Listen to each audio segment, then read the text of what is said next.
Party ticket పై గెలిచి అదే పార్టీలో కొనసాగుతూ 29వ డివిజన్ కార్పొరేటర్ షేక్ సత్తర్ గారు తాను నమ్ముకున్న పార్టీలో తనను నమ్ముకున్న ప్రజల కోసం నగర కార్పొరేషన్ సమావేశంలో నెల్లూరు నగర కార్పొరేషన్ పరిధిలో గల కుళాయి పన్నులు ప్రజల మీద గుదిబండలా తయారయ్యాయి.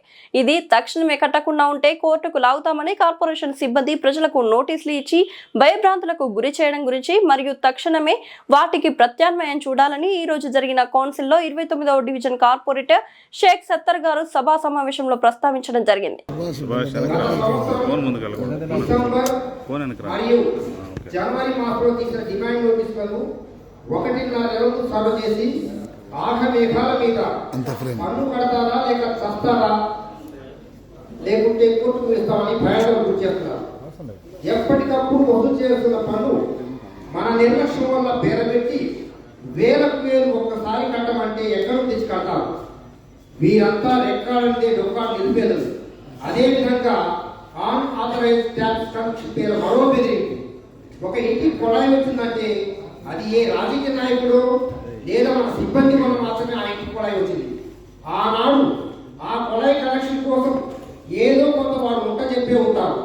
నేను ఆ డబ్బులు ఇచ్చాను, నాకు కొళాయి ఇచ్చాను అన్నది మాత్రమే అతనికి తెలుసు. ఇంటికి కొళాయి కావాలంటే కార్పొరేషన్ పరంగా చలానా కట్టాలి, ప్రతి నెల దానికి పన్ను చెల్లించాలని పరిజ్ఞానం వారికి లేదు. ఈ రోజు మన కార్పొరేషన్ సిబ్బంది నీ ఇంటికి ఉన్న దొంగ కొళాయి దాన్ని రెగ్యులేట్ చేసుకోవడానికి డొనేషన్ 10,000, పెనాల్టీ 5,000, 3 వాయిదా నీటి పన్ను 3,600, మొత్తం కలిపి 18,600 కడతావా లేకపోతే నేను కోర్టుకు విడుస్తామని బెదిరిస్తున్నారు. కొందరికైతే నోటీసులు కూడా ఇచ్చారు. ఇది ఎంతవరకు సమంజసం? ప్రజల పక్షాన పనిచేసే మనం జరిగిన తప్పులు తెలుసుకొని వారి చేత మంచితనంగా కార్పొరేషన్ కావాల్సిన ఆదాయం రాబట్టాలి.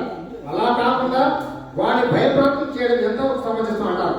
మనం పెట్టే వచ్చిన వల్ల నా వార్డులో అయితే 60% అన్ఆథరైజ్డ్ కనెక్షన్స్ వారు డబ్బులు చెల్లించి రెగ్యులేట్ చేయించుకున్నారు. మిగతా వారు స్తోమత లేక ఆగిపోయారు. నా డివిజన్లో 920 ఆథరైజ్డ్ కనెక్షన్స్, 400 అన్ఆథరైజ్డ్ కనెక్షన్స్ ఉన్నాయి. ఈ 460 ఆథరైజ్డ్ కనెక్షన్స్ లో 60% పైగా ఆథరైజ్ చేస్తున్నారు. మిగతా వారు కోర్టుకైనా సరే జైలుకైనా సరే అనే దృక్పథంతో ఉన్నారు. మనం కోర్టులో వేసిన వారికి బహుమానంగా కోర్టుకు ఇస్తాము, జైలుకు పంపిస్తాము, లేక వీరి పట్ల మానవతా దృక్పథంతో వ్యవహరించి గతంలో మురికివాడ అభివృద్ధి పథకం కింద ఉచితంగా కొళాయి కనెక్షన్ ఇచ్చినట్టుగా వీరికి కూడా ఇస్తాము. తెలుసుకోవాల్సిన అవసరం ఎంతైనా ఉంది. దీన్ని కార్పొరేషన్ వారు సరిచేస్తారు, మంత్రి గారు సరిచేస్తారు, లేక ప్రభుత్వం దృష్టికి సరిచేస్తారు. వీరికైతే ఉచిత కొళాయి కనెక్షన్ ఇవ్వాల్సిన అవసరం ఎంతైనా ఉంది. నా డివిజనే కాదు, నగర కార్పొరేషన్ ప్రతి డివిజన్లో పేదవారికి ఇది వర్తింపచేయాలని, అదేవిధంగా ఇంతవరకు రానటువంటి పన్ను బకాయిదారులకు వాయిదాలు ఇస్తూ ఆ వాయిదాల ప్రకారం మన సిబ్బందిని పంపించి కార్పొరేషన్ కావాల్సిన ఆదాయం రాబట్టుకోగలరు. వీలైతే ఇప్పటి వరకు ఉన్న పన్ను బకాయి రద్దు చేసే మార్గం ఉన్నా చేయించగలని సభాముఖంగా మిమ్మల్ని వినియోగించుకున్నాం. అంతవరకు కార్పొరేషన్ సిబ్బందిని వారి ఇళ్ల వద్దకు వెళ్ళి భయభ్రాంతులకు చేయవద్దని సభాముఖంగా వారి ఆజ్ఞాపంగా సభాముఖంగా మేము పేర్కొంటున్నాం. అదేవిధంగా చిన్న ఎజెండా తయారయ్యేప్పుడు ఎలా తయారవుతుంది, ఎవరి సలహా తీసుకుంటున్నారు? ఒక ఎజెండా తయారైనప్పుడు ఎజెండాలో నీ వార్డులో సమస్యలు ఏమైనా ఉన్నాయా ఎజెండా అని అడిగేది ఏమైనా ఉంటుందా? అలా కాకుండా ప్రతిసారి ఎజెండా వస్తుంది, ఎజెండాలో మాకు సంబంధించిన ఒక్క సమస్య కూడా ఉండటం లేదు.